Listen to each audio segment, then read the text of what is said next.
Hi everyone, my name is Glenda and I just started a new channel. Actually, I started my channel like more than a week ago and I uploaded 3 videos, but they're all in my language, which is Filipino.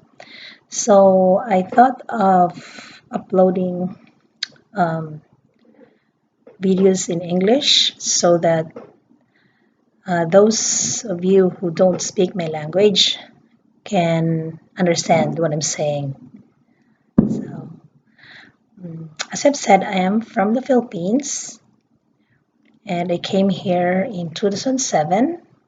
And since then, I live and worked here in Canada.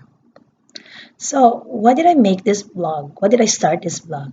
So, I started this vlog because I want to share my life's journey when I leave the Philippines. Where did I go after that? And how did I make it to Canada? And of course, how did I accomplish my dream to become a teacher again in Canada, which is my ultimate dream when I was still in the Philippines? So, I taught in the Philippines for 14 years, and life in the Philippines is, very laid back. People are very laid back. Life is like not so fast compared to here in Canada. It's less stressful, but Um, I just decided I said to myself that I think I could prepare a better life for my kids if I go and look for a job, especially in the Western world, and of course one of them is Canada. So in 2006, I decided to leave the Philippines and give up my teaching job. I had to leave my kids, not for good, temporarily. The time my son, I have a son who's autistic, by the way. The time he was only um, 6 years old. And then my second son was 9. And then the eldest was 12. So it was painful at first, but I said that left me no choice because I wanted to prepare a life for them. And I know it would be difficult for me and for them, especially for them, because uh, without any mom around, it's always difficult for children to cope. So to make the long story short, I decided to leave the Philippines and went to Hong Kong first, not not to Canada. So I applied as a domestic helper in Hong Kong, and luckily I got an employer after several months of applying. And no, had an interview with an employer, and of course, a domestic helper is just a long term or another term for a housemaid. No, housemaid that does everything like cooking, cleaning, looking after the kids, everything that your employer wants you to do. So, without any experience in domestic work, I decided to leave the Philippines and go to Hong Kong. But back in my mind, I really want to come to Canada because I've heard that it's much easier to come to Canada if you've worked in Hong Kong as a domestic helper. So I decided to go. Sorry, so I decided to go and that's it. So it wasn't easy. It wasn't easy because, I had to explain to my kids why I had to go and when am I coming back. And my autistic son at the time thought I'm coming back in 5 days' time.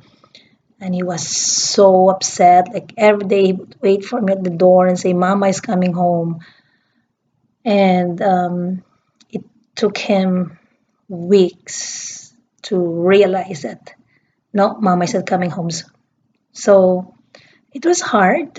It was hard for me to leave my kids, and it was hard for them with me not, not around them. But hard decisions have to be made in life, and in my case, it's one of them, leaving my kids in order to prepare a future for them. So I landed in Hong Kong and I worked as a domestic helper to a family of four. So employers, the the male, the female employer, and two children. So, what are the struggles I had to face in Hong Kong? Nobody forced me to go to Hong Kong. Nobody told me that you have to go there and work. No, I decided it myself, and I'm not blaming anybody for any hardships that I encountered in Hong Kong.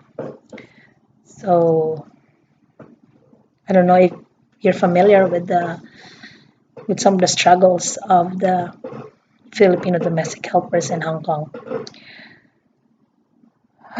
So it's hard to recount the experiences I had in Hong Kong. So I had to sleep on the floor with a mattress this skinny, and I had to share the room with the two kids of my employer. And the work starts at 5:30 and it ends. Well, it doesn't end because even if you're asleep, even if I was asleep, I had to be awakened by my employers if they want me to do something. Like if they want me to work on something.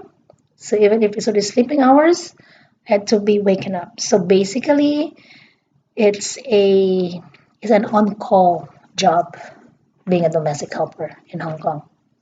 Plus no privacy, and um, the food is so limited. So I, I was thankful for them though. So I lost like half of my body weight when I came when I came to work in Hong Kong. It was just funny because after 2 weeks my pants would just fall down. So I had to buy a belt in order to wear my pants. So and my employer was always screaming at me because I don't know how to work. She would always say, "Why don't you know how to use the vacuum cleaner?" I said, "Well, because it's different from what I used to, from the brand that I used to use." And she would just be at home the whole day, like staring at me and watching all the works jobs that I'm doing, like cleaning. But cleaning is not only cleaning, like very, very detailed cleaning. And after cleaning, I had to cook. Okay, so actually, cooking is not really my job, it's her job. I just have to prepare everything. So the chopping, everything. And usually, I would finish my work at like 10 o'clock. So by 10 o'clock, I have to get ready to bed. And the next day, wake up again at 5:30. So that's how my life revolved in Hong Kong. So after 2 weeks, I really cannot continue working. Just said to myself, this is it. I have to go back home and be a teacher again. I have to go back to my job because I really can't. I can't continue. I was crying every night, and I wasn't blaming my employer. I was blaming myself for putting myself into that situation wherein I wasn't ready to face everything. So I told my employer I had to go home. And by the way, she's always screaming at me as well. So it was really hard. So being in a new country and working very long hours, so hard, and I was just ready to give up. So I told her I have to go home and just give me my airfare and I have to go back home. So I was ready for that. And then she said, "Oh," she was so surprised and said, "Why are you going home?" And I said, "I really can't. You're always screaming at me, and for me, I can't work like that. So if I don't know how to work, you can just teach me, but please stop screaming at me." So she apologized, and I continued working for them until I reached 16 months in Hong Kong. So, but my story didn't end there. So remember, I told you I want to tell you how I managed to come here in Canada. So, in my next video, I'm going to tell you how I came here, how I managed to find an employer, how I managed to come here, and what are the backstories behind um, leaving Hong Kong and coming to Canada. So please subscribe to my channel and like as well. And please press the bell button so that you get notified when I post my next video. So thank you so much and see you in my next vlog. Bye.